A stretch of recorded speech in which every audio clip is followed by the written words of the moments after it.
प्रियात्मन सप्रेम जय जीव आदि मुनीश्वर जोगेश्वर परम पूज्य सत्य सम्राट सद्गुरुदेव शिवमुनिंकर वचनामृत रामायणर मर्म रामायणर रचना काल पर्यंत मुनि समाजर सिद्धांत गुड़िकर बा मुनिमानंकर आत्मवादर संपूर्ण लोप होई नथिला।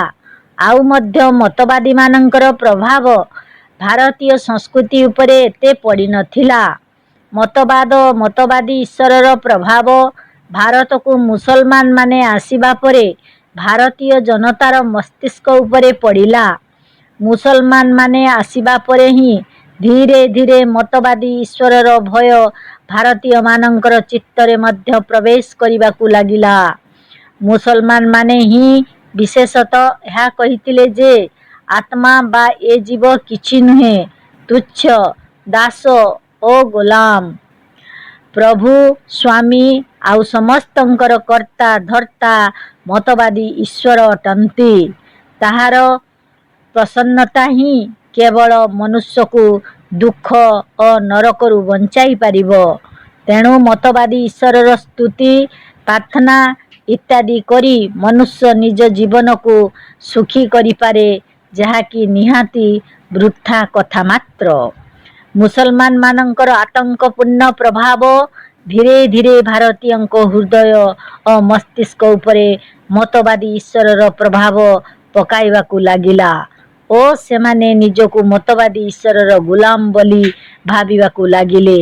मात्र मुसलमान मानंक प्रभाव पूर्वरु भारत रे मतवाद और मतवादी ईश्वरर सत्ता मध्य नथिला। मतवाद ही एहीपरि शिक्षा देला जे मालिक प्रभु स्वामी सबु मतवादी भगवान अटंती।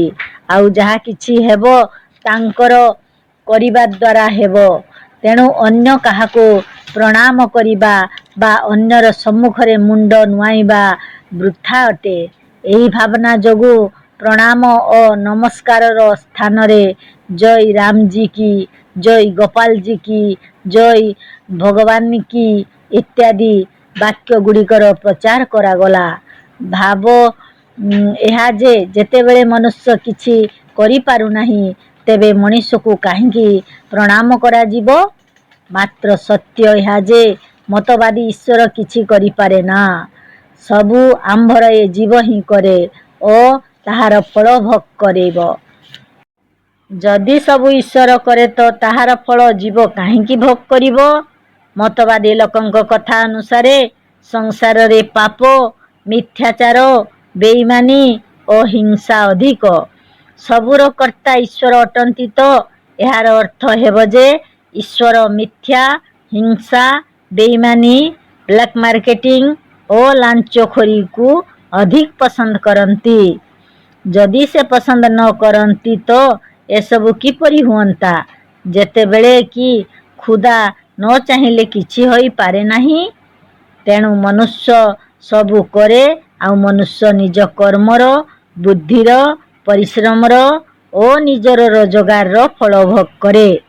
पुणी निजर रोजगार खुदा को, मस्जिद को, मतवाद को आउ मौलवी को मध्य देई थाए। खुदा किछि करे नाही। मात्र मतवाद संसार रे एपरि भ्रमर जाल बिछाई देइछि जे ईश्वर सबु करुछि आउ मनुष्यर जय विजय ओ पराजय सबु खुदार हातरे। से मालिक आउ मनुष्य ताहार गोलाम। तेणु ताहाकू नमस्कार करिबा उचित। एही मतवादी भावना मतवादी लोकंकु एपरि बाध्य करि देइथिला जे अन्य को प्रणाम करिबा समय रे मध्य सेमाने मतवादी खुदा को प्रणाम करुथिले ओ ताहार जय जयकार मध्य करुथिले। एही मतवादी भावना जोगु भारतीय माने मध्य परस्पर भेट हेबा बेले जय राम जी की, जय गोपाल जी का ओ जय शिव जी की इत्यादि वाक्य प्रणाम बदल रे कहिबाकू लागिले। मात्र पूर्वरु भारत वर्ष रे बा भारतीय मानंक मध्य रे एपरि कथा नथिला। भारतीय माने आजिकाली परी कौनसी मतवादी ईश्वरर नाम रे प्रणाम करू नथिले।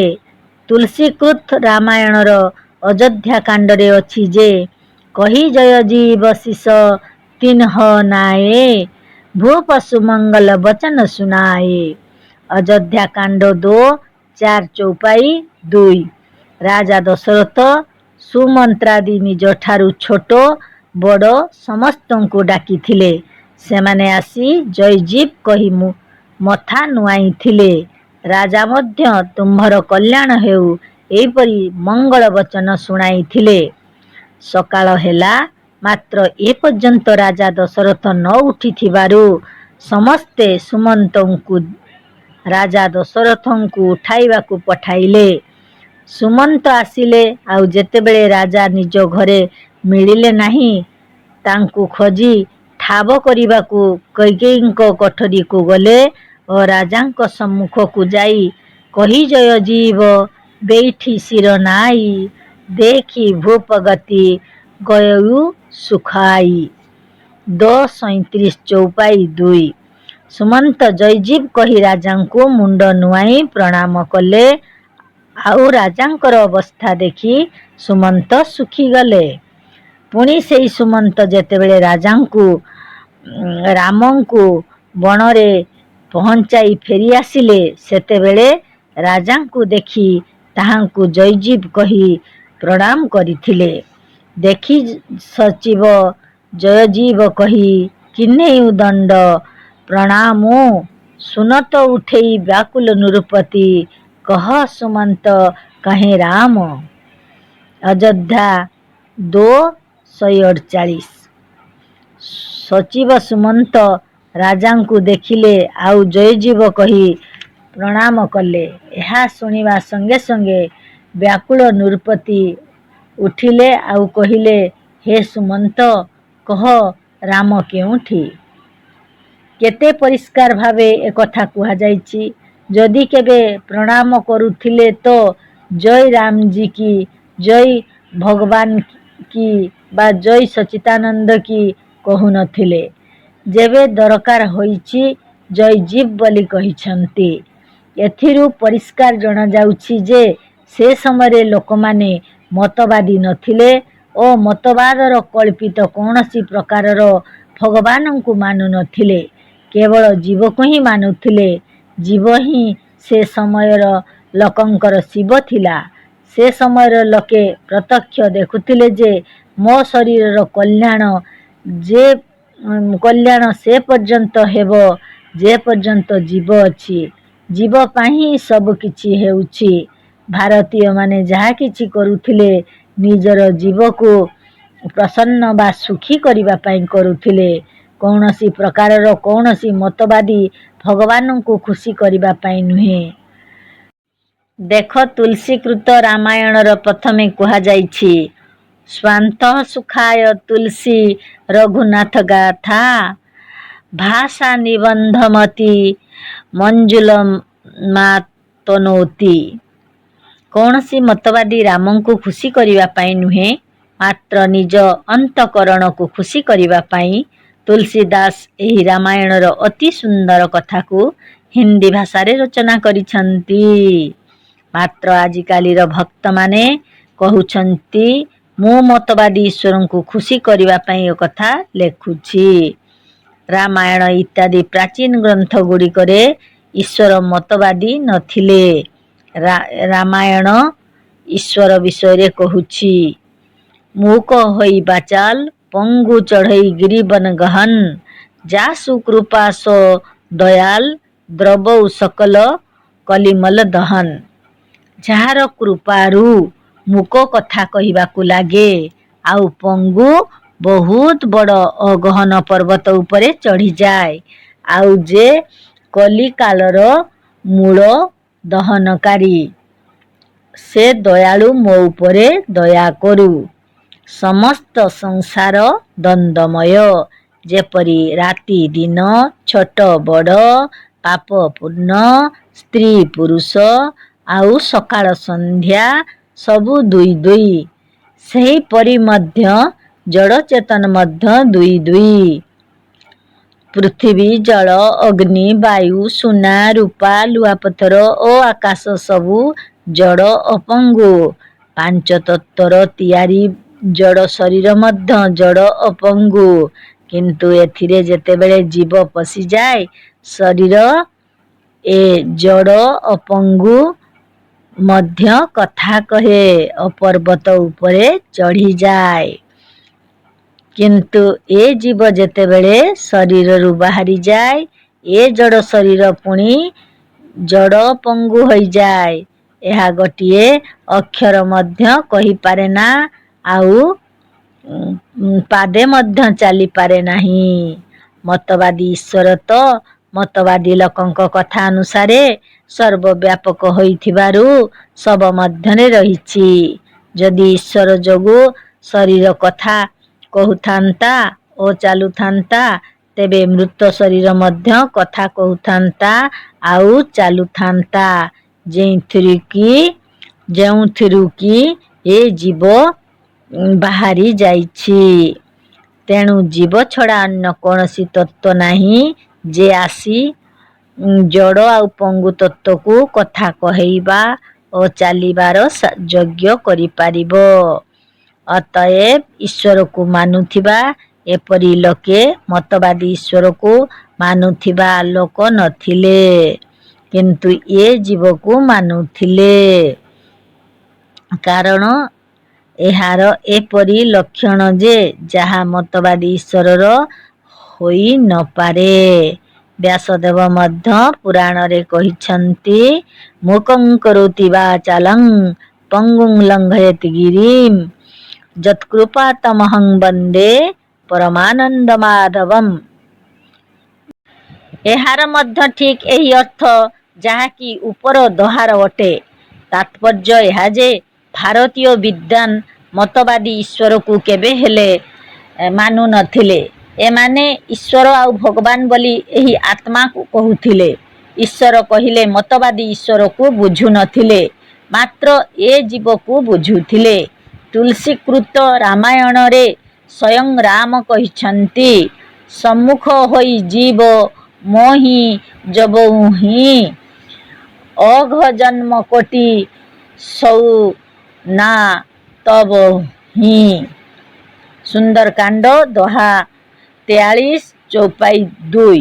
ମତବାଦୀ ଈଶ୍ୱର ତ ଚାରି ପାଖରେ ଆଉ ସମ୍ମୁଖରେ ମଧ୍ୟ ଅଛନ୍ତି। ମନୁଷ୍ୟ ତ ସର୍ବଦା ତାହାର ସମ୍ମୁଖରେ ରହିଛି।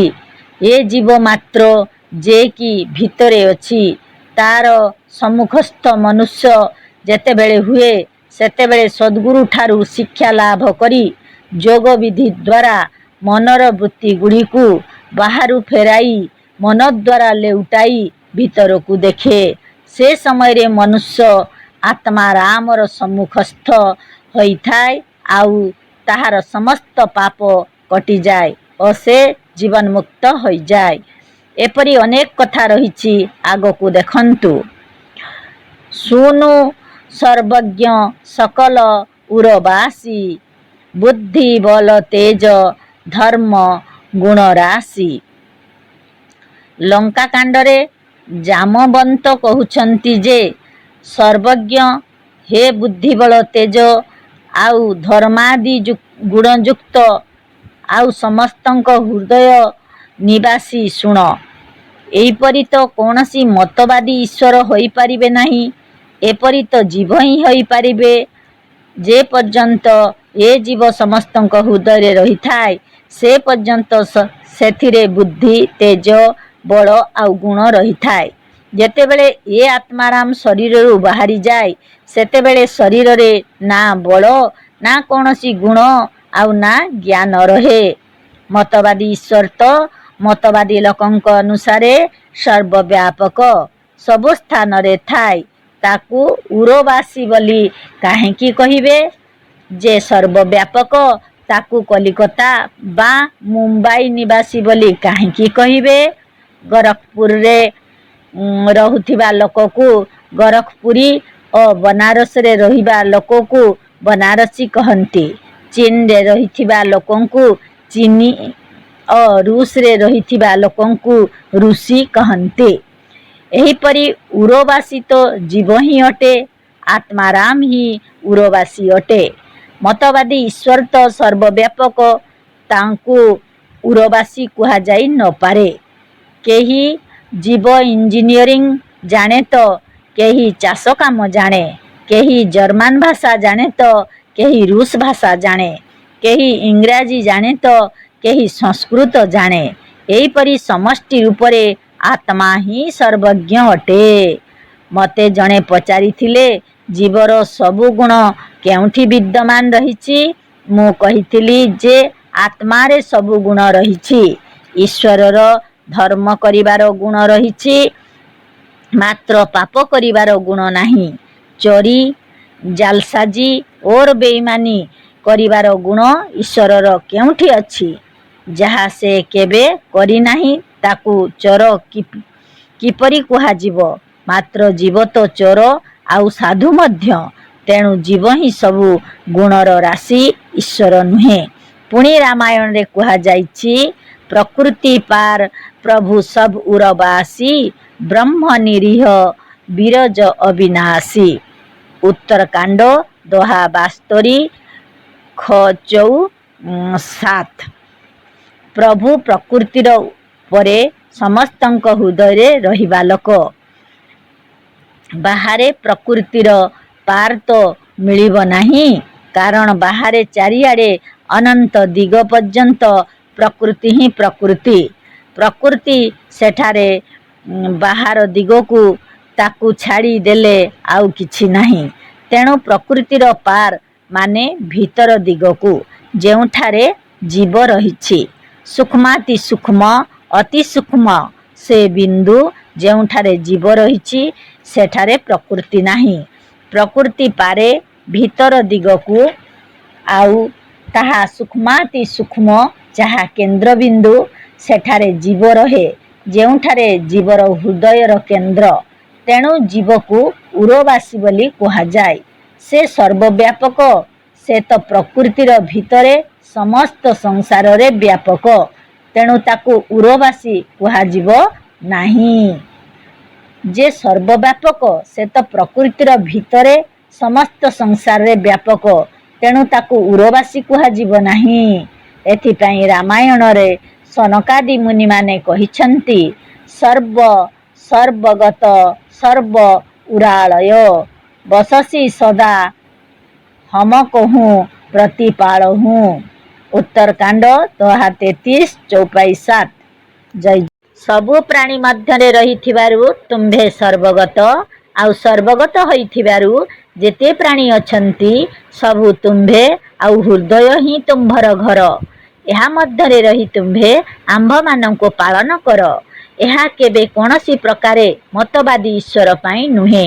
देख, ईश्वर तो मतवादी लोकंक कथा अनुसारे सर्वव्यापक हेबा जोगु मृतक शरीरे मध्य रहिछि। मात्र से रहिबा सत्ते जेतेबेले ए जीव बाहरी जाए, तेबे ए शरीर पचिसड़ी नष्ट होई जाए। तेणु एहा सिद्ध अटे जे ईश्वर ए शरीरे रहिथिले मध्य जदि जीव न रहे, तेबे ए शरीर पालन होई पारे नाही। तेणु आंभर पालन कर्ता आंभर आमर जीव ही अटे, जे आमर शरीर भितरे रही आमर शरीरर प्रतिपालन करुछि। निजर पालन कर्ता, निजर प्रभु, निजर मुक्तिदाता, निजर उन्नति कर्ता, निजको आयु आरोग्य ज्ञान आउ धन देउथिबा लोक निज भितरे निज पाखरे ही अछि। से अन्य केही नुहे, आपण निजे। एहाको न जानिबा द्वारा मनुष्य रोगी, अल्पायु, दीन आउ हीन होई रहिछि। एहाकु रामायण रे निम्नलिखित प्रकार रे कुहा जाइछि, अस प्रभु हृदय अछत विकारी, सकल जीव जग दीन दुखारी। बालकांड दोहा 22 7। एहार अर्थ अति सूक्ष्म। हृदय रे एहिपरि प्रभु रहुथिले मध्य अनभिज्ञता जोगु लोके एहाकु न जानी दीन आउ दुखी हेउछन्ति। राम ब्रह्म चिन्मय अविनाशी, सर्वरहित सब उरपुरवासी। बालकांड दोहा 19:6। एही आत्मा राम ही ब्रह्म चेतन अविनाशी सर्वरहित अटे, सबुरु अलगा अटे। କୌଣସି ମସଜିଦ୍ ମନ୍ଦିର ବା ତୀର୍ଥରେ ନାହିଁ, ମାତ୍ର ସମସ୍ତଙ୍କ ହୃଦୟ ରୂପକ ପୁରରେ ବାସ କରିବା ବା ରହିବା ଲୋକ। ଯଦି ରାମାୟଣରେ ଏ ଚଉପାଇ ଗୁଡ଼ିକର ତାତ୍ପର୍ଯ୍ୟ ମତବାଦୀ ରାମ ବିଷୟରେ ହୋଇଥାନ୍ତା, ତେବେ ତାହାକୁ କେବେ ସବୁଠାରୁ ଅଲଗା ଓ ଉରପୁରବାସୀ କହି ନଥାନ୍ତେ।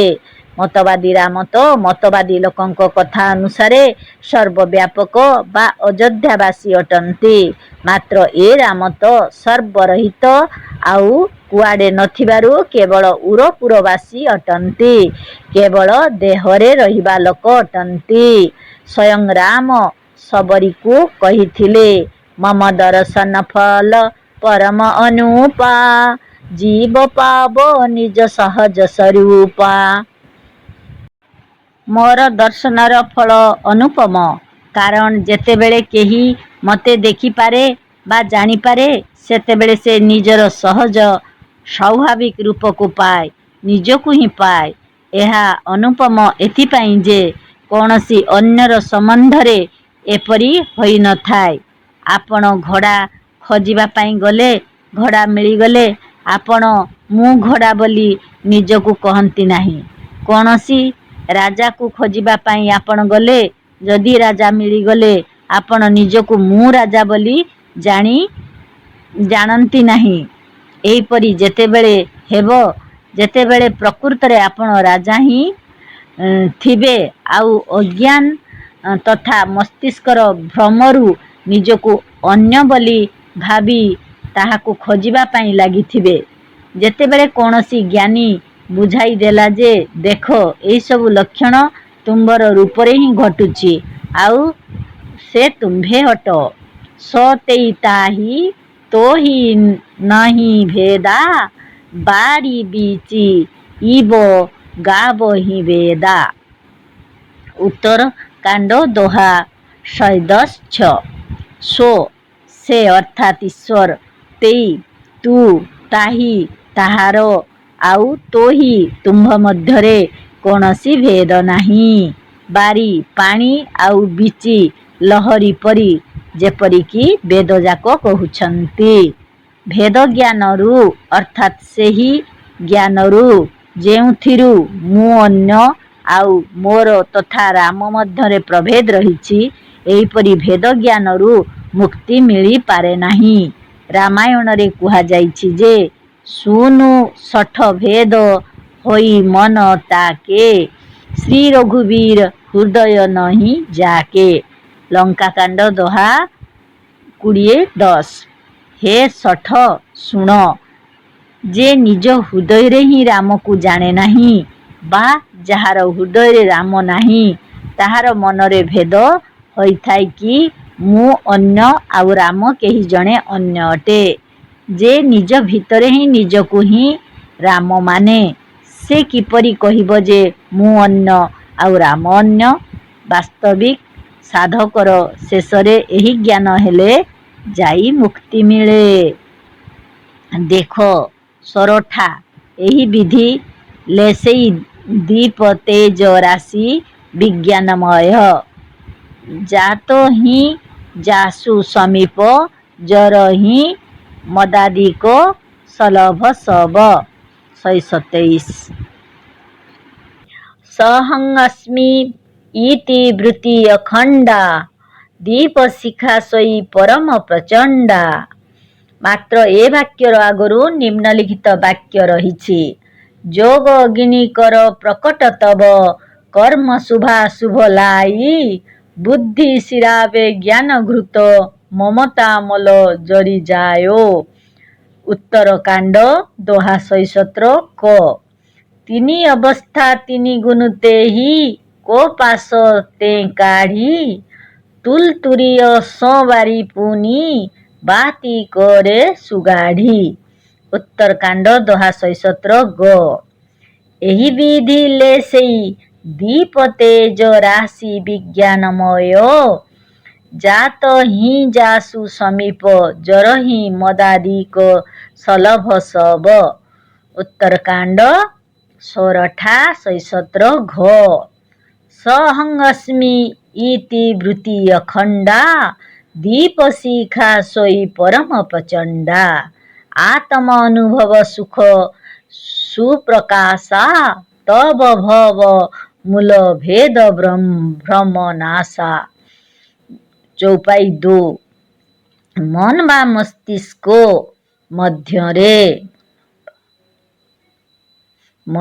ମସ୍ତିଷ୍କ ମଧ୍ୟରେ ଯୋଗର ଅଗ୍ନି ପ୍ରକଟ କରି ମତବାଦୀ ଶୁଭାଶୁଭ କର୍ମକୁ ସେଥିରେ ଜାଳି ଦେଇ ଜ୍ଞାନ ରୂପକ ଘୃତକୁ ସେହି ଅଗ୍ନିରେ ଢାଳି ଦିଅ। ଯେତେବେଳେ ସମସ୍ତ ମମତା ସେଥିରେ ଜଳିଯିବ, ତେବେ ବୁଦ୍ଧି ଦ୍ୱାରା ଏ ଜ୍ଞାନ ଘୃତକୁ ଥଣ୍ଡା କରିନିଅ। ମୁଁ ରାଜା, ମୁଁ ପ୍ରଧାନମନ୍ତ୍ରୀ, ମୁଁ ମନ୍ତ୍ରୀ, ମୁଁ ନ୍ୟାୟାଧୀଶ, ମୁଁ ମଣ୍ଡଳେଶ୍ୱର, ଆଉ ଅନ୍ୟ ସମସ୍ତେ ନୀଚ, ମୁଁ ଶାସକ, ଆଉ ସମସ୍ତେ ଶାସିତ। ଏହା ସବୁ ମମତା। କଥା ଏହା ଯେ ପର୍ଯ୍ୟନ୍ତ ସଭିଏଁ ରାମ, ସେ ପର୍ଯ୍ୟନ୍ତ ସମସ୍ତେ ସମାନ। କେବଳ ନିଜକୁ ଉଚ୍ଚ ତ ଅନ୍ୟକୁ ନୀଚ ମାନିବା ସବୁ ଝଗଡ଼ାର ମୂଳ। ଆଉ ଏହା ମୁକ୍ତି ଓ ଶାନ୍ତି ପ୍ରାପ୍ତିର ବାଧକ। ଏହା ହିଁ ମମତା। ଅହଙ୍କାର, ଗର୍ବ ବା ମମତା ଯେତେବେଳେ ନଷ୍ଟ ହୋଇଯାଏ, ସେତେବେଳେ ଏହି ଜ୍ଞାନ ହୁଏ ଯେ ସମସ୍ତେ ଭଗବାନ ଅଟନ୍ତି। ଏହିପରି ବିଚାରର ଅଗ୍ନିରେ ଜ୍ଞାନ ରୂପକ ଘୃତକୁ ଗରମ କରି ସେଥିରୁ ବାହାର କରି ତାକୁ ଥଣ୍ଡା କରିଦିଅ।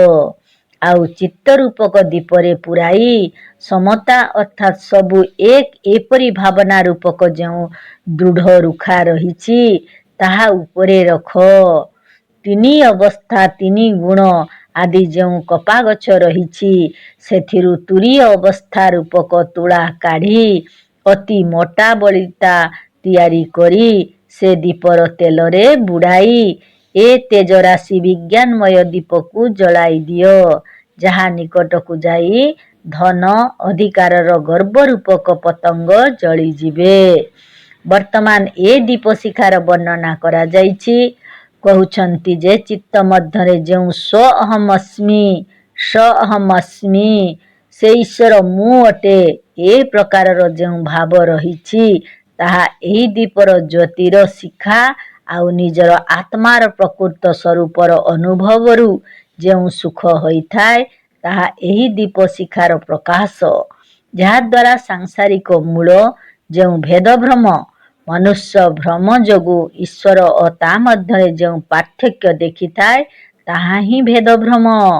ତାହାର ନାଶ ହୋଇଯାଏ। ସେତେବେଳେ ଦୃଢ଼ ରୂପରେ ନିଜ ସ୍ୱରୂପର ଜ୍ଞାନ ହୁଏ ଓ ମନୁଷ୍ୟ ନିଜକୁ ରାମ ରୂପ, ରାମମୟ ଓ ରାମାକାର ଜାଣି ବା ହୋଇ ମୁକ୍ତ ହୋଇଯାଏ। ସୁଧା ବୃଷ୍ଟି ଭେଇ ଦୁହୁଁ ଦଲ ଉପର, ଜିଏଁ ଭାଲୁ କପି ନାହିଁ ରଜନୀଚର। ଲଙ୍କାକାଣ୍ଡ ପୋ 113। ଅମୃତର ବର୍ଷା ରାମ ଓ ରାବଣ ଉଭୟ ଦଳ ଉପରେ ହୋଇଥିଲା। ରାମ ଦଳର ବାନର, ଭାଲୁ ବଞ୍ଚି ଉଠିଥିଲେ, ମାତ୍ର ରାବଣ ଦଳର ଲୋକେ ବଞ୍ଚିଲେ ନାହିଁ। କାହିଁକି ବଞ୍ଚିଲେ ନାହିଁ? ଏହାର ଉତ୍ତର ରାମାୟଣରେ ଆଗକୁ ଦିଆଯାଇଛି। ରାମାକାର ଭବେ ତିନ୍ନକେ ମନ, ମୁକ୍ତ ଭୟେ ଛୁଟେ ଭବ ବନ୍ଧନ। ଲଙ୍କାକାଣ୍ଡ ପୋ 113:6।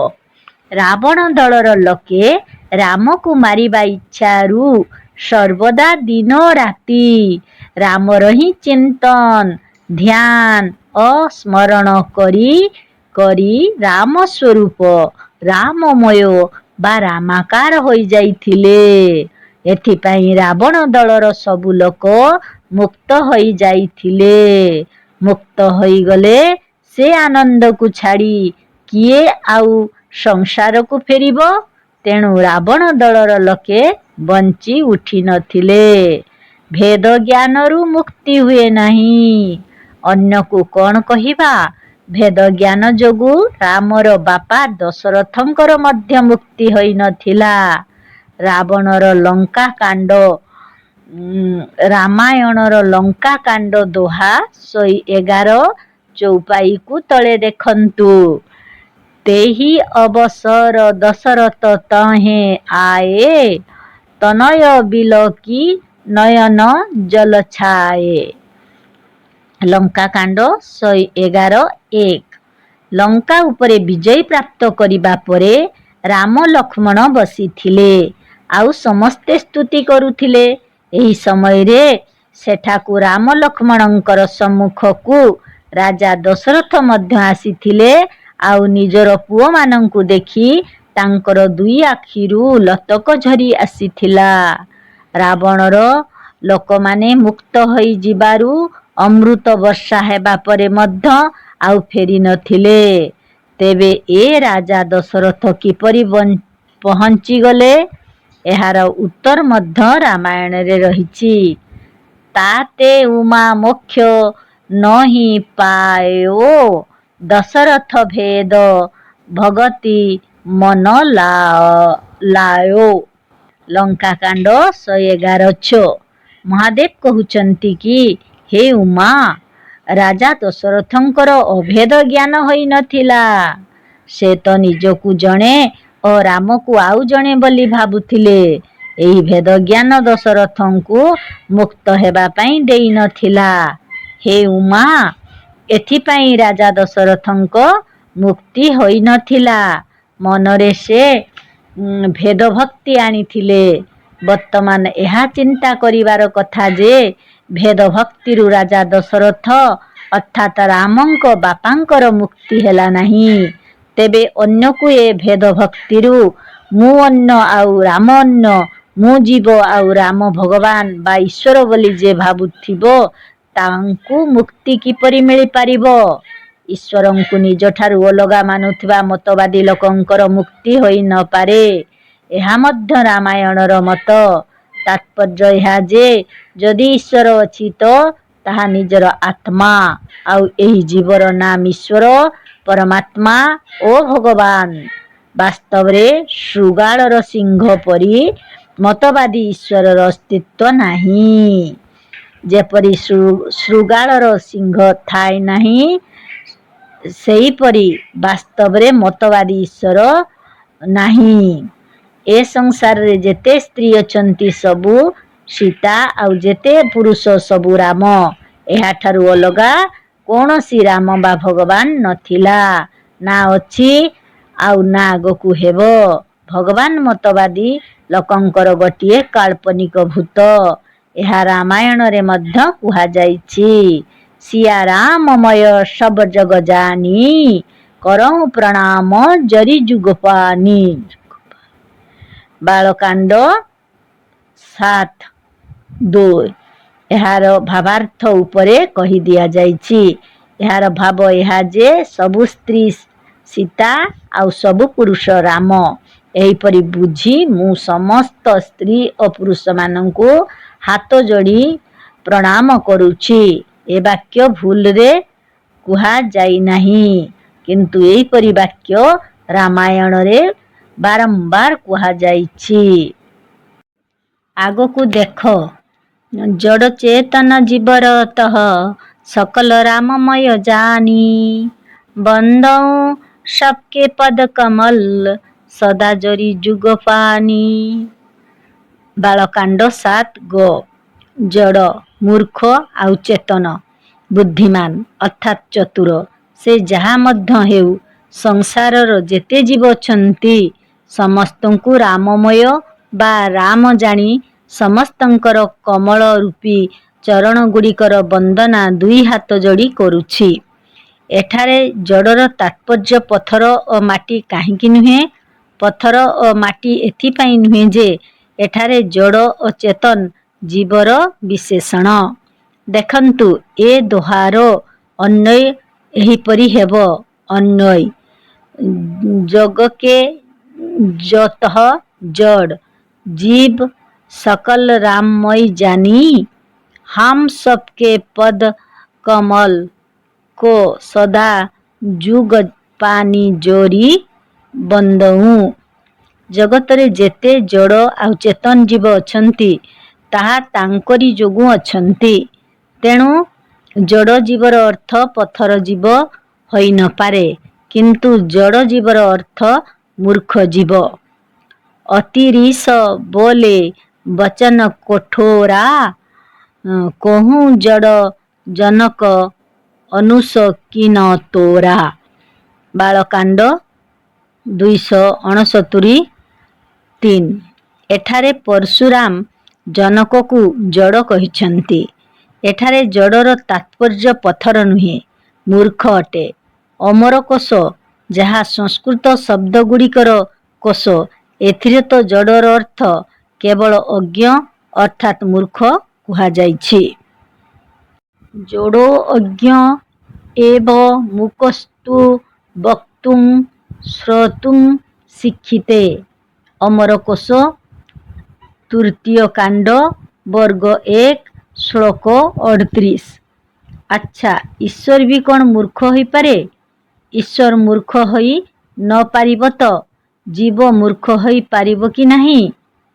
ହୋଇପାରେ ଯଦି ଜୀବର ହିଁ ନାମ ଭଗବାନ, ଈଶ୍ୱର ଆଉ ରାମ ଅଟେ, ତେବେ ଭଗବାନ ସବୁ ପ୍ରକାରର ହୋଇପାରେ। ଭକ୍ତମାନଙ୍କ ମନ୍ତବ୍ୟ ଅନୁସାରେ ମତବାଦୀ ଭଗବାନ ମୂର୍ଖ ହୋଇ ନ ପାରେ, ମାତ୍ର ରାମାୟଣ ତାକୁ ଭଗବାନ ବୋଲି ମାନିଛି, ଯେ ମୂର୍ଖ ଆଉ ବୁଦ୍ଧିମାନ ମଧ୍ୟ ଅଟେ। ମତବାଦୀ ରାମ ଏପରି ହୋଇ ନ ପାରେ। ଏପରି ଯଦି କେହି ହୁଏ ତ ସେ ଜୀବ ହେବ। ଏଣୁ ଈଶ୍ୱରର କୌଣସି ଅଲଗା ଅସ୍ତିତ୍ୱ ନାହିଁ। ମନୁଷ୍ୟ ଛଡ଼ା ଈଶ୍ୱର କୌଣସି ଅନ୍ୟ ବସ୍ତୁ ନୁହେଁ। ଯେପରି ମନୁଷ୍ୟର ନାମ ଆଦମୀ, ସେହିପରି ମନୁଷ୍ୟର ନାମ ରାମ, ଭଗବାନ, ପରମାତ୍ମା ଓ ଈଶ୍ୱର ମଧ୍ୟ ଅଟେ। ଅଧ୍ୟାତ୍ମ ରାମାୟଣର ଅରଣ୍ୟକାଣ୍ଡରେ ସ୍ୱୟଂ ରାମଚନ୍ଦ୍ର ଲକ୍ଷ୍ମଣଙ୍କୁ କହିଥିଲେ, ଜୀବଶ୍ଚ ପରମାତ୍ମା ଚ ପର୍ଯ୍ୟାୟୋ ନାତ୍ର ଭେଦଧି। ସ୍ୱର୍ଗ 4 ଶ୍ଳୋକ 31। ଯେପରି ମୁଣ୍ଡ, କପାଳ ଆଉ ଶିର ଏସବୁ ପର୍ଯ୍ୟାୟବାଚୀ ଶବ୍ଦ, ସେହିପରି ଜୀବ ଆଉ ପରମାତ୍ମା ଉଭୟ ପର୍ଯ୍ୟାୟବାଚୀ ଶବ୍ଦ। ଏ ଉଭୟରେ ଭେଦବୁଦ୍ଧି ରଖିବା ଉଚିତ ନୁହେଁ। ଯେଉଁ ଲୋକମାନଙ୍କ ମସ୍ତିଷ୍କରେ ମତବାଦୀ ଈଶ୍ୱର ପଶିଯାଇଛି, ସେହିମାନେ କେବଳ ରାମ ଓ ଜୀବ ମଧ୍ୟରେ ଭେଦଭାବ ରଖିପାରନ୍ତି। ସେମାନେ କହନ୍ତି ଯେ କ'ଣ ଈଶ୍ୱର ମଧ୍ୟ ମୂର୍ଖ ହୋଇପାରନ୍ତି? ସେମାନେ ବୁଝନ୍ତି ନାହିଁ ଯେ ମନୁଷ୍ୟର ନାମ ଯଦି ଈଶ୍ୱର ଅଟେ, ତେବେ ଯେପରି ଯେପରି ମନୁଷ୍ୟ ହେବେ, ସେପରି ସେପରି ଈଶ୍ୱର ମଧ୍ୟ ହୋଇପାରିବ। ଅଧ୍ୟାତ୍ମ ରାମାୟଣରେ କୁହାଯାଇଛି, ଏତତ୍ କ୍ଷେତ୍ରମ୍ ଇତି ଜ୍ଞେୟଂ ଦେହମିତ୍ୟଭିଧୀୟତେ। ଏତୈର୍ବିଲକ୍ଷଣୋ ଜୀବଃ ପରମାତ୍ମା ନିରାମୟୋ। ସ୍ୱର୍ଗ 4 ଶ୍ଳୋକ 29। ଯାହା କ୍ଷେତ୍ର ନାମରେ ଜଣାଯାଏ, ତାହାକୁ ଦେହ କହନ୍ତି। ଏହାର ଯେ ବିଲକ୍ଷଣ, ସେ ଜୀବ ଅଟେ। ଏହି ଜୀବକୁ ନିରାମୟ ପରମାତ୍ମା ମଧ୍ୟ କୁହାଯାଇଛି। ଏହା ଅଧ୍ୟାତ୍ମ ରାମାୟଣରେ ମଧ୍ୟ କୁହାଯାଇଛି, ନା ଜ୍ଞାନଚକ୍ଷୁସ୍ତ୍ୱାଂ ପଶ୍ୟେଦନ୍ଧୋ ଦୃଗ୍ଭାସ୍କରଂ ଯଥା ଯମୀନସ୍ତ୍ୱାଂ ବିଚିନ୍ୟନ୍ତି ସ୍ୱଦେହେ ପରମେଶ୍ୱରଂ। ସ୍ୱର୍ଗ 2 ଶ୍ଳୋକ 74। ଯେପରି ଅନ୍ଧକୁ ସୂର୍ଯ୍ୟ ଦେଖାଯାଏ ନାହିଁ, ସେହିପରି ଯାହାର ଜ୍ଞାନ ନେତ୍ର ନାହିଁ, ସେ ନିଜକୁ ପରମେଶ୍ୱରକୁ ଅର୍ଥାତ୍ ରାମକୁ ନିଜ ଦେହରେ ଦେଖିପାରେ ନାହିଁ। ଏହି ଅଧ୍ୟାତ୍ମ ରାମାୟଣରେ କୁହାଯାଇଛି, ରଜ୍ଜାବହିମିବାତ୍ମାନଂ ଜୀବଂ ଜ୍ଞାତ୍ୱା ଭୟଂ ଭବେତ୍ ପରମାତ୍ମା ଅହମିତି ଜ୍ଞାତ୍ୱା ଭୟ ଦୁଃଖୈର୍ବିମୁଚ୍ୟତେ। ସ୍ୱର୍ଗ 1 ଶ୍ଳୋକ 26। ମୋଟା ଦଉଡ଼ିରେ ସର୍ପର ଭ୍ରମ ପରି ନିଜକୁ ଦିନହୀନ ଜୀବ ବୋଲି ମାନିବାରେ ହିଁ ମନୁଷ୍ୟକୁ ଭୟ ହୋଇଥାଏ। କିନ୍ତୁ ଏ ଜୀବ ଯେବେ ବୁଝିଯାଏ ଯେ ମୁଁ ପରମାତ୍ମା ଅଟେ, ତେବେ ସେ ସମ୍ପୂର୍ଣ୍ଣ ଭୟ ଓ ଦୁଃଖରୁ ମୁକ୍ତି ପାଇଥାଏ। ଯଦି ମୋର ଭାଗ୍ୟ ବିଧାତା ଅନ୍ୟ କେହି ନୁହେଁ, ମୁଁ ସ୍ୱୟଂ ଅଟେ, ତେବେ ଭୟ କାହାକୁ?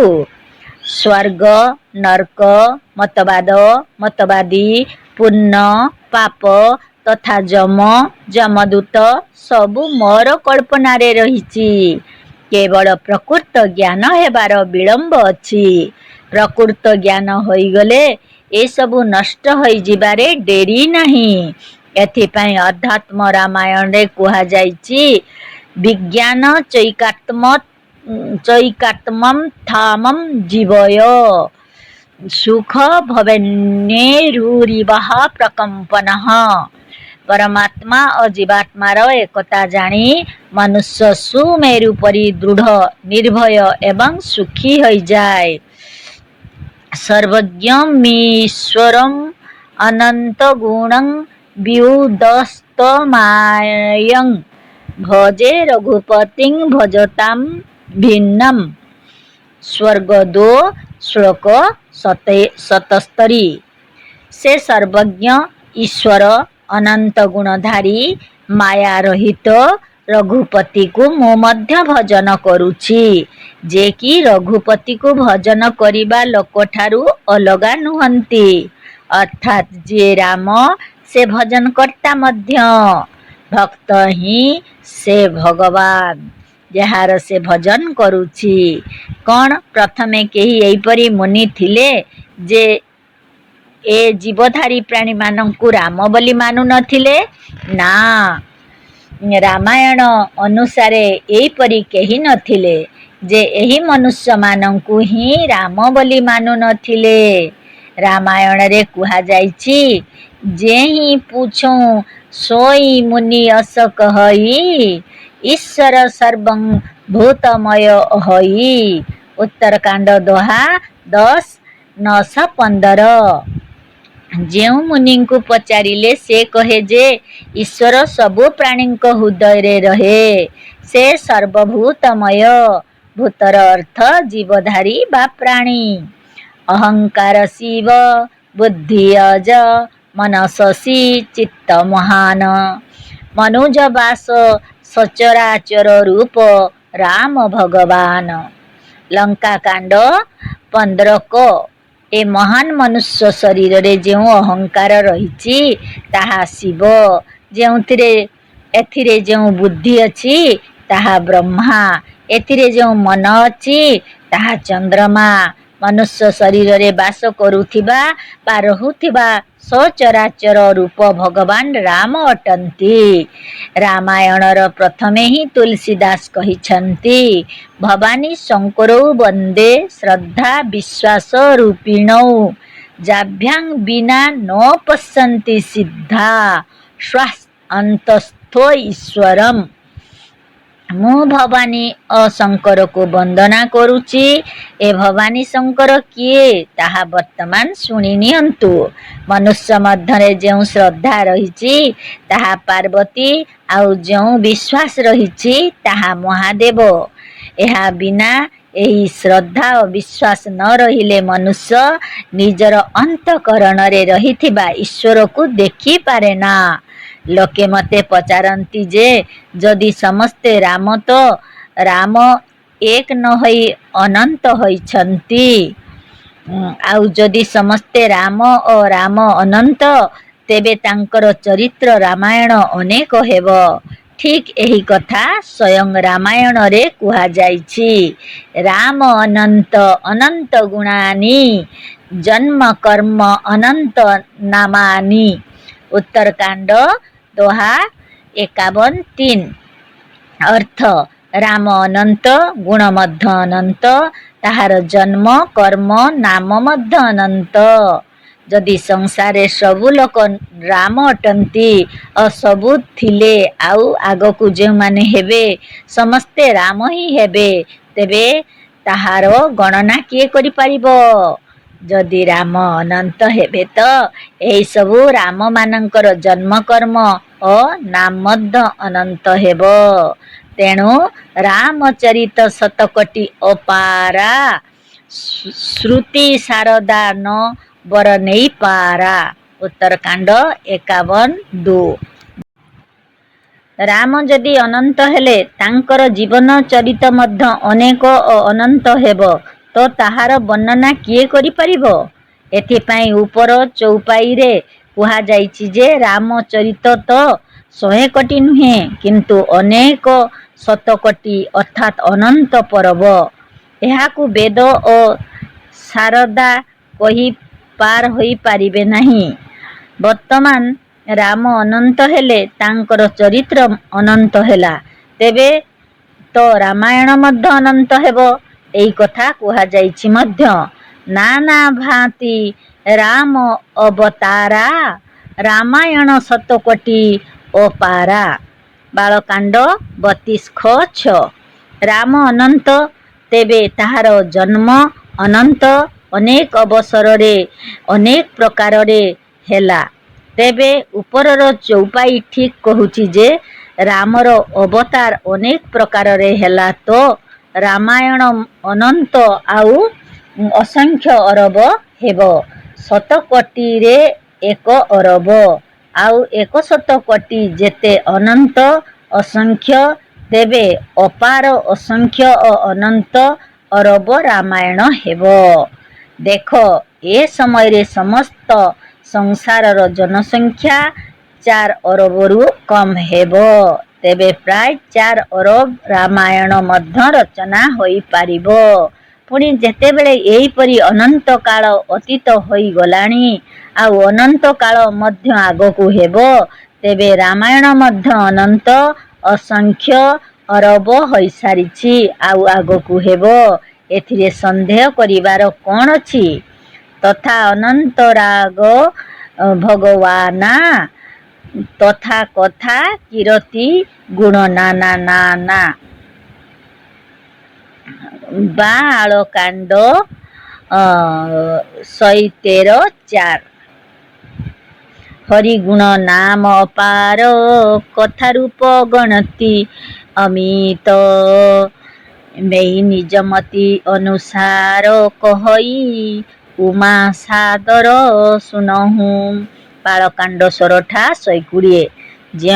ତେଣୁ ଯେଉଁପରି ରାମ ଭଗବାନ ଅନନ୍ତ, ସେହିପରି ତାହାର ନାନା ନାନା ପ୍ରକାରର ଗୁଣ ଓ କୀର୍ତ୍ତି ମଧ୍ୟ ଅନେକ ପ୍ରକାରର। ଏହା ଶୁଣି ଆଶ୍ଚର୍ଯ୍ୟ ଓ ଚକିତ ହେବା ଉଚିତ ନୁହେଁ।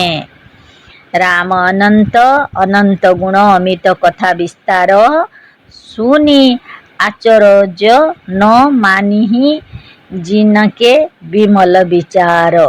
ବାଳକାଣ୍ଡ 33। ରାମ ଅନନ୍ତ ଅଟେ ଓ ତାହାର ଗୁଣ ମଧ୍ୟ ଅନନ୍ତ ହେବ। ଆଉ ସେହି ସବୁ ଲୋକର ଜୀବନ କଥାର ବିସ୍ତାର ମଧ୍ୟ ଅସଂଖ୍ୟ ଓ ଅନନ୍ତ ରୂପ ହେବ।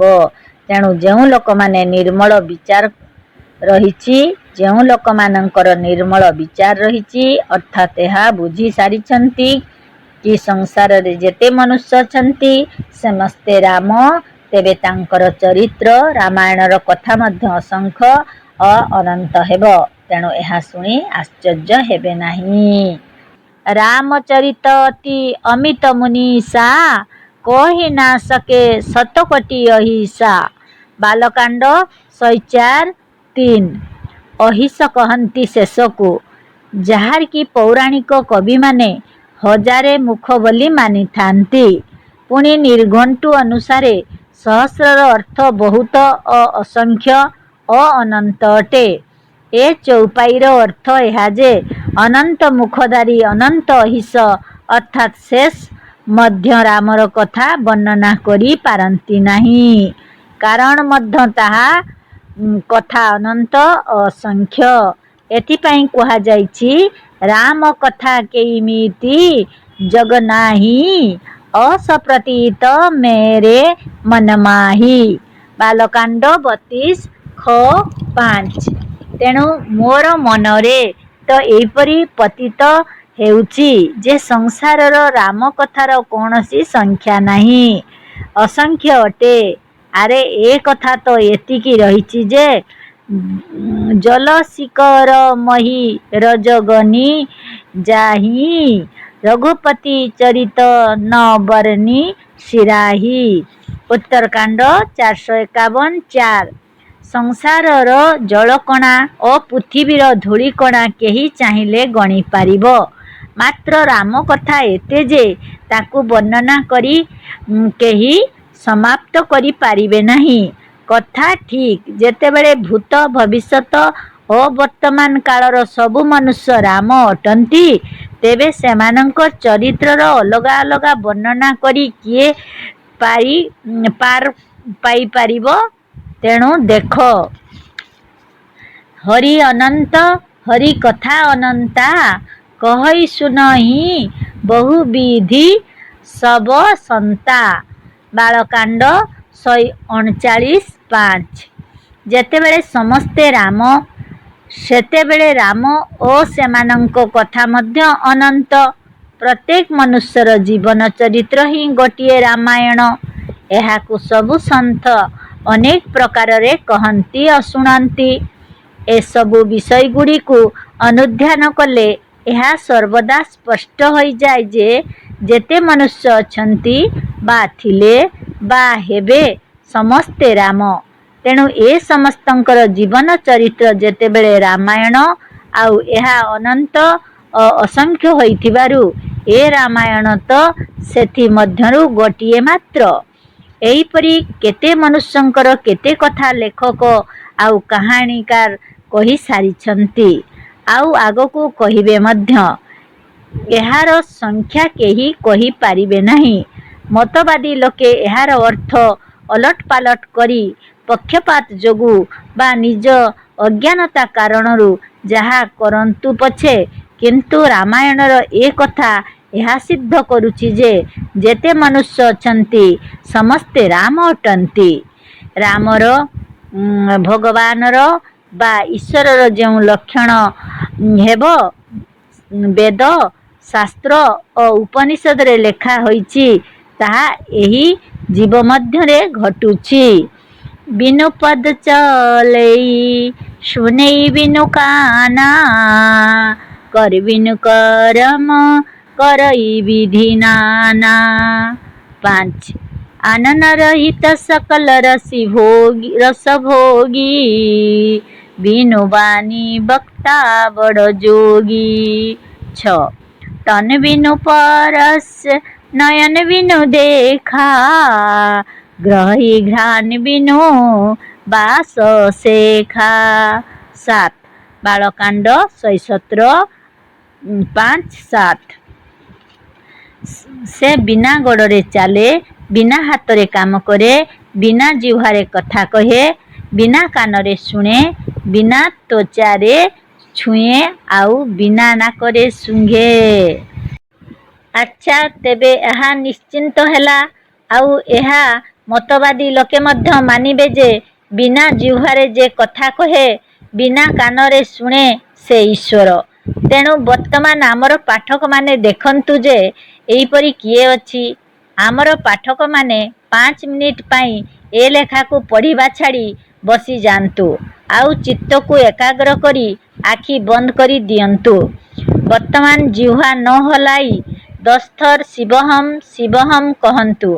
ଗଣିବାର ପ୍ରଣାଳୀ ଏହା ଯେ ଯେତେ ଥର ଶିବହମ୍ କହିବ, ତାହା କହି 1 ବୋଲି କହିବ, ପୁଣି ଶିବହମ୍ ମନେ ମନେ କହି 2 କହନ୍ତୁ। ଏହିପରି ଶିବହମ୍ 3, ଶିବହମ୍ 4, ଶିବହମ୍ 5, ଶିବହମ୍ 6, ଶିବହମ୍ 7, ଶିବହମ୍ 8, ଶିବହମ୍ 9, ଶିବହମ୍ 10 ମନେ ମନେ କହିଯାଆନ୍ତୁ। ବର୍ତ୍ତମାନ ଆପଣ ବିନା ଜିହ୍ୱାରେ କହିଲେ, 10 ଥର ଗଣି ଗଣି ଶିବହମ୍ ଶିବହମ୍ କହିଲେ, ଆଉ ଏହା ଶୁଣି ମଧ୍ୟ ଗଣିଲେ। ବର୍ତ୍ତମାନ ଆପଣ ହିଁ ଚିନ୍ତା କରନ୍ତୁ ଯେ ଧ୍ୟାନରେ ବିନା ଜିହ୍ୱାରେ ବର୍ତ୍ତମାନ ଯେ 10 ଥର ଗଣି ଗଣି ଶିବହମ୍ ଶିବହମ୍ କହିଲା, ସେ କିଏ? ଆଉ ବାହାରେ ଜିହ୍ୱାର କଥା ନ ହେଲେ ମଧ୍ୟ କିଏ ଶୁଣିଲା, ସେ କିଏ? ସେ ଆପଣଙ୍କର ହିଁ ଆପଣ ନିଜେ, ନିଜର ଜୀବ। ଏହି ଆମର ଜୀବ ହିଁ ଏ ଈଶ୍ୱର, ରାମ ବା ଭଗବାନ, ଯେ ବିନା ଜିହ୍ୱାରେ କଥା କହେ, ବିନା କାନରେ ଶୁଣେ, ଆଉ ଏଠାରେ ମୁଁ ଏହା ମଧ୍ୟ କହିଦେବା ପାଇଁ ଚାହୁଁଛି ଯେ ଏହିପରି ଜପ କରି କରି ନିଜ ଆତ୍ମାକୁ ଜପକର୍ତ୍ତାକୁ ଅନୁସନ୍ଧାନ କଲେ କିଛି କ୍ଷଣ ପରେ ଆତ୍ମାର ସାକ୍ଷାତକାର ହୋଇଯିବ ଆଉ ସମାଧି ଲାଗିଯିବ। ଏହାର ବିଧି ଜାଣିବା ପାଇଁ ବ୍ୟବସ୍ଥାପକଙ୍କ ସଙ୍ଗେ ପତ୍ରାଳାପ କରନ୍ତୁ। ବିନା ଜିହ୍ୱାରେ ଜିହ୍ୱାର ଓ ବିନା କାନରେ କାନର କାମ ଆପଣ କରିପାରୁଛନ୍ତି। କେବଳ ଏତିକି ନୁହେଁ, ଧ୍ୟାନରେ ସ୍ୱପ୍ନରେ ଆଖି ବନ୍ଦ ଥିଲେ ମଧ୍ୟ ଅନେକ ରୂପକୁ ଦେଖି ପାରୁଛନ୍ତି। ପୁଣି ଗୋଡ଼ ହାତ ଖଟ ଉପରେ ନିଶ୍ଚଳ ହୋଇ ପଡ଼ି ରହିଲେ ମଧ୍ୟ କୋଶ କୋଶ ଦୂର ଚାଲିଯାଇ ପାରୁଛନ୍ତି ଓ ଅନେକ ବସ୍ତୁକୁ ଗ୍ରହଣ କରି ପାରୁଛନ୍ତି। ଜୀବ ତ ବିନା ଆଖିରେ ମଧ୍ୟ ଦେଖିନିଏ, ବିନା କାନରେ ଶୁଣିନିଏ ଓ ବିନା ଜିହ୍ୱାରେ କଥା କହିଥାଏ। ମାତ୍ର ଜୀବ ନ ରହିଲେ ଆଖି ଖୋଲା ଥିଲେ ମଧ୍ୟ କିଛି ଦେଖିପାରେ ନାହିଁ, କାନ ଖୋଲା ଥିଲେ ମଧ୍ୟ କିଛି ଶୁଣିପାରେ ନାହିଁ। ମୃତ ଶରୀରରେ ସମସ୍ତ ଇନ୍ଦ୍ରିୟ ଥାଏ, କିନ୍ତୁ ଜୀବ ବିନା କୌଣସି ଇନ୍ଦ୍ରିୟ କାମ କରିପାରେ ନାହିଁ। ଜୀବ ବିନା ଶରୀରରେ ପାଳନ ପୋଷଣ ହୋଇ ନପାରେ। ଆଉ ଜୀବ ବାହାରିଗଲେ ଏ ଶରୀର ପଚି ସଢ଼ି ନଷ୍ଟ ହୋଇଯାଏ। ତେଣୁ ଏହି ଜୀବ ହିଁ ଆମର ପ୍ରକୃତ ରକ୍ଷକ, ପାଳକ ଓ ପୋଷକ। ତେଣୁ ଏହି ରାମ ବା ଭଗବାନ ଯେ ଆମର ପାଳନ କରୁଛି, ତାହା ଏହି ଜୀବ ମାତ୍ର। ଯେ ପର୍ଯ୍ୟନ୍ତ ଇଏ ରହିଛି ସେ ପର୍ଯ୍ୟନ୍ତ ଆମର ଶରୀର ଜୀବିତ ରହେ। ତେଣୁ ଏ ଜୀବ ହିଁ ରାମ, ଯେ କି ଜୀବନଦାତା ଭଗବାନ। ମନୁଷ୍ୟର ସବୁଠୁ ଅଧିକ ବିଶ୍ୱାସ ପାତ୍ର ଓ ସବୁଠାରୁ ଅଧିକ ହିତଚିନ୍ତକ ତାହାର ଜୀବ। ଆପଣଙ୍କୁ ବନ୍ଧନରେ ପକାଇବା ଲୋକ ଅନେକ ହୋଇପାରନ୍ତି, କିନ୍ତୁ ଆପଣଙ୍କୁ ମୁକ୍ତ କରିବା ଲୋକ, ଠିକ୍ ଭାବେ ମୁକ୍ତ କରିବାକୁ ଯତ୍ନ କରିବା ଲୋକ, ଆପଣଙ୍କୁ ସବୁ ପରିସ୍ଥିତିରେ ନିରପରାଧ ବୋଲି ଜାଣିବା ଲୋକ ଆପଣଙ୍କର ଏ ଜୀବ। ଏହି ଜୀବ ହିଁ ଯେ କି ଆପଣଙ୍କର ଅହିତ କେବେ ଚାହେଁ ନାହିଁ। ଯେତେ ବଡ଼ ବଡ଼ ଲୋକ ନିଜର ଉନ୍ନତି କରିପାରିଛନ୍ତି, ତାହା ଏହାର ଜ୍ଞାନରୁ, ଏହାର ଅବଲମ୍ବନରୁ, ଏହାର ଯତ୍ନରୁ, ଏହାର ବୁଦ୍ଧିରୁ ଓ ଏହାର ପରିଶ୍ରମରୁ। ଯେ ନିଜେ ନିଜକୁ ନ ଚିହ୍ନିଛି ସେ ଅଜ୍ଞାନୀ, ଆଉ ସେ କେବେ ମୁକ୍ତ ଓ ସ୍ୱତନ୍ତ୍ର ହୋଇ ନପାରେ। ସତ୍ ଓ ଦୃଢ଼ ସ୍ୱାବଲମ୍ବୀ ହିଁ ସବୁ କିଛି କରିପାରେ, ପରାବଲମ୍ବୀ କିଛି କରିପାରେ ନାହିଁ। ଲୋକେ ମତବାଦୀ ଈଶ୍ୱରର ଭରସାରେ ନିଜର ରକ୍ଷା ଚାହାନ୍ତି। ଏମାନେ ବହୁତ ବଡ଼ ଭୁଲ କରନ୍ତି। ମିଥ୍ୟା ମତବାଦୀ କଥାଗୁଡ଼ିକୁ ଛାଡ଼ି ଅନ୍ୟତ୍ର କୌଣସିଠାରେ ଈଶ୍ୱର କେବେ ନିଜର ଭକ୍ତକୁ ରକ୍ଷା କରିନାହିଁ। ଏବେ କିଛି ଦିନ ତଳେ ଭାରତ ଯେବେ ସ୍ୱତନ୍ତ୍ର ହେଲା, ପାକିସ୍ତାନରେ ମତବାଦୀ ଭଗବାନର ଭରସାରେ ନିଜର ଜୀବନ ବଞ୍ଚାଇବା ପାଇଁ ଭକ୍ତମାନେ ମନ୍ଦିରରେ ଶରଣ ନେଇଥିଲେ, ମାତ୍ର ବଞ୍ଚି ପାରିଲେ ନାହିଁ। ସମସ୍ତଙ୍କୁ ମାରି ଦିଆଗଲା। ଗାନ୍ଧିଜୀ ଈଶ୍ୱରଙ୍କୁ ପ୍ରାର୍ଥନା କରିବାକୁ ଯାଇଥିଲେ, ହେଲେ ସେ ସମୟରେ ଈଶ୍ୱର ମଧ୍ୟ ତାଙ୍କୁ ରକ୍ଷା କରିପାରିଲେ ନାହିଁ। ଗଡ଼ସେ ତାଙ୍କୁ ମାରିଦେଲା। ଆଜି 20 ଜୁନ 1960ରେ ନର୍ଦର୍ଣ୍ଣ ଇଣ୍ଡିଆ ପତ୍ରିକାର ପ୍ରଥମ ପୃଷ୍ଠାରେ ଛପାଯାଇଛି ଯେ ଭୋପାଳର ଭିଣ୍ଡ ଜିଲ୍ଲାର ଗୋଟିଏ ଗ୍ରାମରେ ଗୋଟିଏ ବହୁତ ବଡ଼ ବୃକ୍ଷ ତଳେ ବହୁତ ଲୋକ ଯେତେବେଳେ ଭଜନ କୀର୍ତ୍ତନ କରୁଥିଲେ, ସେ ବୃକ୍ଷଟି କୀର୍ତ୍ତନ କରୁଥିବା ଲୋକଙ୍କ ଉପରେ ରାମଙ୍କ କୃପାରୁ ପଡ଼ିଯାଇଥିଲା। ସେ ସମୟରେ ସେଠାରେ 10 ଜଣ କୀର୍ତ୍ତନ କରୁଥିବା ଲୋକ ମରିଗଲେ, ଆଉ 25 ଜଣ ଅତିଶୟ ଆଘାତ ପାଇଲେ। ଏହି ଭାରତରେ ପ୍ରତ୍ୟହ କେତେ ଶ୍ରୀକୃଷ୍ଣର ପ୍ରିୟ ଗାଈଙ୍କୁ କାଟି ଦିଆଯାଉଛି ଓ ଲକ୍ଷ ଲକ୍ଷ ମାଛ ମରା ହେଉଛନ୍ତି। ଭକ୍ତମାନେ ଏହାକୁ ଖାଉନାହାନ୍ତି, କିନ୍ତୁ ଭଗବାନ ଏମାନଙ୍କୁ ରକ୍ଷା କରୁନାହାନ୍ତି। କୁଆଡ଼େ ଗଲେ ସେ ଭକ୍ତମାନଙ୍କର ଦୀନ ଦୟାଳୁ, ଯେ କି କୁମ୍ଭୀରଠାରୁ ଗଜକୁ ରକ୍ଷା କରିଥିଲେ? ଏସବୁ ମିଥ୍ୟା କଥା, ଭକ୍ତମାନଙ୍କର ମନଗଢ଼ା ଗଳ୍ପ। ଯଦି ଏପରି ହେଉଥିଲା ତ ବର୍ତ୍ତମାନ କାହିଁକି ହେଉନାହିଁ? ଭଗବାନ ଆଉ ଏବେ ନାହାନ୍ତି କି? ଅଯୋଧ୍ୟାବାସୀ ଏହି ଜୀବ ହିଁ ଅଟେ ଓ 9ଟି ଦ୍ୱାର ଥିବା ଏ ଶରୀର ହିଁ ଅଯୋଧ୍ୟା। ଯେପରିକି ତଳେ ଅଥର୍ବ ବେଦରେ ଗୋଟିଏ ମନ୍ତ୍ରରେ ରହିଛି, ଅଷ୍ଟାଚକ୍ରା ନବଦ୍ୱାରା ଦେବାନାଂ ପୁରଯୋଧ୍ୟା ତସ୍ୟାଂ ହିରଣ୍ମୟୋ କୋଶଃ ସ୍ୱର୍ଗଃ ଜ୍ୟୋତିଷା ବୃତଃ। ଅଥର୍ବ ବେଦ 10 ସୂକ୍ତି 2 म3।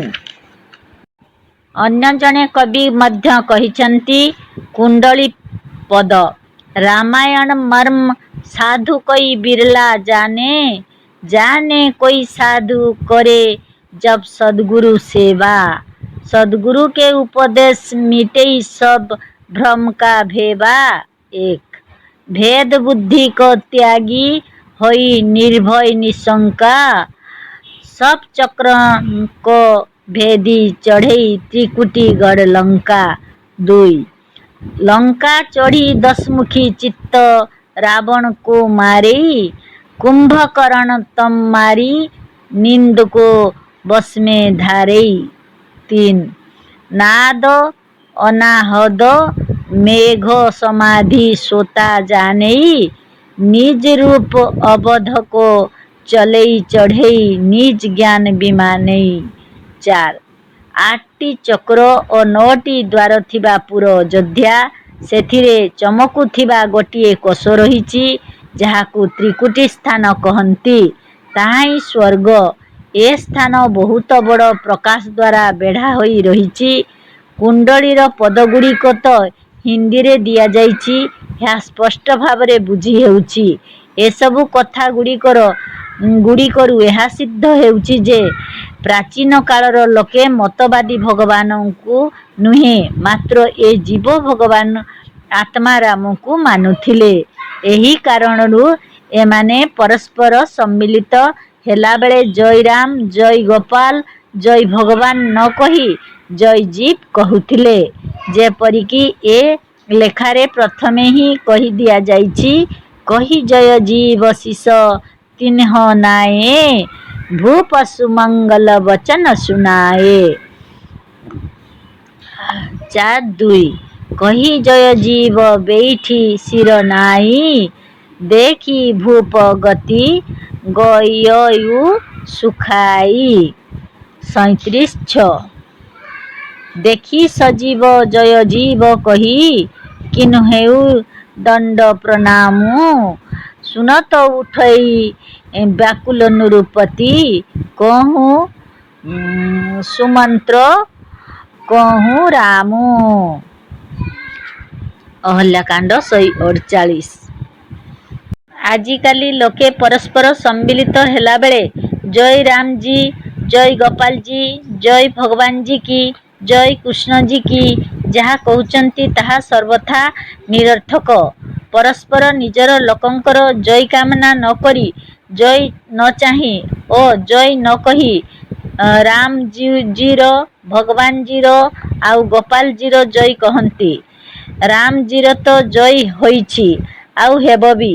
ତେବେ ମତବାଦୀ ଲୋକଙ୍କ କଥା ଅନୁସାରେ ଯେତେବେଳେ ଭଗବାନଙ୍କର ସର୍ବଦା ବିଜୟ ହେଉଛି, ତେବେ ତାଙ୍କର ଜୟ କାହିଁକି ମନାଉଛ?